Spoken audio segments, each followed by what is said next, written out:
Pour passer sa première traction, avoir des bras, c'est bien. Savoir utiliser son dos, c'est encore mieux. C'est pas une mince affaire dans une société ultra sédentarisée comme la nôtre, où on accumule des mauvaises positions au quotidien. Aujourd'hui, à travers cette vidéo, on va voir comment activer les muscles au niveau de son dos, comment les engager pour pouvoir les optimiser derrière sur un exercice plus complexe comme la traction. Allez, on y va, c'est parti.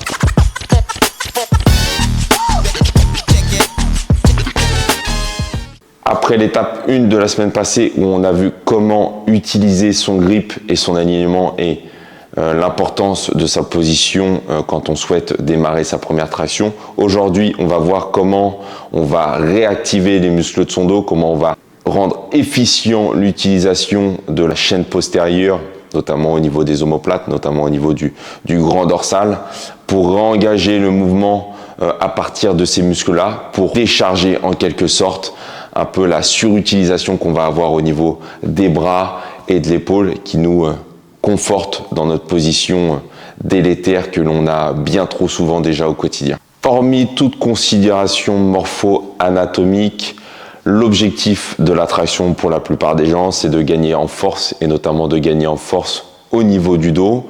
Et la problématique principale que je vois au quotidien avec les gens qui réalisent leur traction ou qui essayent dans un premier temps, c'est justement de ne pas savoir utiliser ces muscles-là, d'être complètement inhibés au niveau de leur utilisation, de par, comme je l'expliquais, une surutilisation au niveau des bras et de l'épaule. Donc on va se retrouver avec un mouvement où les gens vont avoir tendance à tirer tout avec les bras et avoir les épaules qui se décentrent complètement vers l'avant, qui basculent un petit peu vers l'avant, et on va avoir une sous-utilisation des muscles de la région du dos. Donc pour ça, il va falloir trouver des moyens pour réengager, réactiver, recréer un schéma entre son cerveau et ces muscles-là pour pouvoir se dire « Ok, on va réaliser une traction, mais d'abord on va la réaliser en partant d'une base qui va utiliser justement les muscles de mon dos. » Alors comment concrètement on réalise cette réactivation musculaire?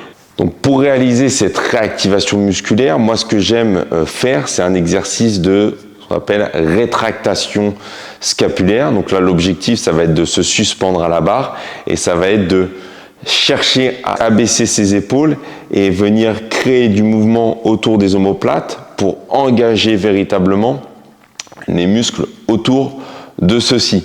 Donc concrètement, je mets à la barre, j'utilise mon bon grip, mon bon alignement et je vais venir ici suspendu à la barre, chercher à abaisser mes omoplates.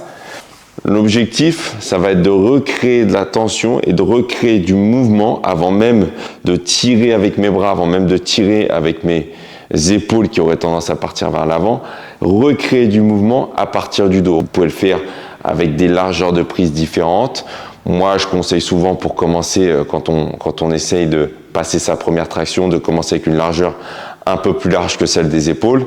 Et on va véritablement chercher à engager les muscles autour de cette région-là. Alors théoriquement, on a la force nécessaire maintenant qu'on a travaillé sur son grip et sur son alignement pour rester suspendu à la barre un certain laps de temps, au moins 30 secondes. Mais si vous êtes dans un jour moins ou si vous ne vous sentez pas encore pleinement en confiance, on peut bien évidemment se décharger en utilisant une barre. Donc là, en l'occurrence, une barre olympique qu'on a mis à une hauteur plus basse et en se déchargeant, en gardant ses pieds au sol. Donc concrètement, là, bon, moi je suis très grand, mais j'ai mis la barre un peu haute, mais on peut la mettre plus basse. J'ai la barre ici, je prends ma prise un peu plus large que les épaules, ça mime un peu la barre de traction.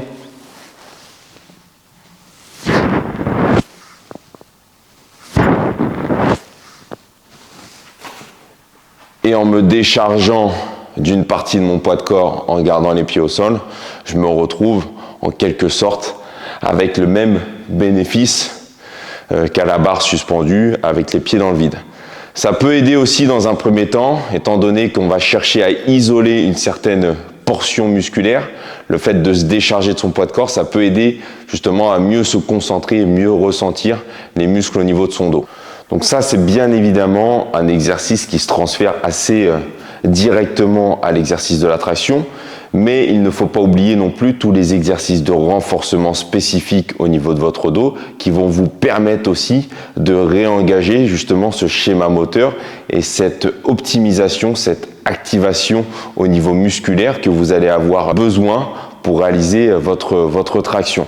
Donc on va retrouver dans ces familles-là tout ce qui est tirage horizontal, donc Osano, OTRX, on peut éventuellement même le faire avec le buste dans un banc en tirage pareil horizontal, tous les tirages à un bras type bûcheron, tous les tirages verticaux à la poulie qui vont amener justement cette capacité à recréer le même pattern de mouvement, la même verticalité entre guillemets que ce que l'on retrouve dans la traction, en prise large, en prise serrée pour aller taper un petit peu des portions musculaires, mais toujours en gardant à l'esprit qu'on est dans un objectif de renforcement, qu'on est dans un objectif d'activation, qu'il ne faille pas compenser avec d'autres muscles. Donc on essaie véritablement d'engager au maximum les muscles de son dos pour derrière le transférer dans la réalisation de sa traction. Souvent la question qu'on va me poser, c'est de savoir, ouais Romain, quel schéma de répétition je vais utiliser, quelle est la fourchette d'intensité que je dois prendre en compte. Vous devez, dans ce cas de figure-là, rester pleinement concentré déjà de 1 sur l'exercice que vous faites, pleinement concentré pour essayer d'optimiser la zone musculaire que vous voulez solliciter. Au début, vous allez peut-être avoir du mal justement à recruter ces muscles-là, vous allez peut-être avoir plus de facilité. Souvent ce que je dis, c'est qu'on a plus de facilité à utiliser les muscles que l'on voit directement plutôt que ceux que l'on ne voit pas, donc qui sont dans notre dos. Et donc il va falloir un peu de temps, il va falloir de la répétition pour recréer ce schéma moteur, ce schéma nerveux. Ne partez pas sur des nombres de répétitions trop élevés parce que vous allez vous retrouver avec une fatigue et des facteurs limitants qui vont empêcher justement la bonne utilisation de ces muscles-là. Essayez de rester sur des schémas de répétition plutôt courts, entre 8 et 12, ça me semble très bien pour commencer. Et essayer de progresser de semaine en semaine en limitant le plus possible les compensations. On a vu aujourd'hui l'importance primordiale de savoir utiliser son dos dans la réalisation de sa première traction. On verra la semaine prochaine une autre étape pareil essentielle dans l'optimisation, dans les gains de force que l'on peut avoir sur la réalisation de ce mouvement. En attendant, je vous souhaite une très bonne semaine. N'hésitez pas à partager, à commenter, à liker. On connaît le jeu des référencements, ça fait toujours extrêmement plaisir et je vous dis à la semaine prochaine. Ciao, ciao.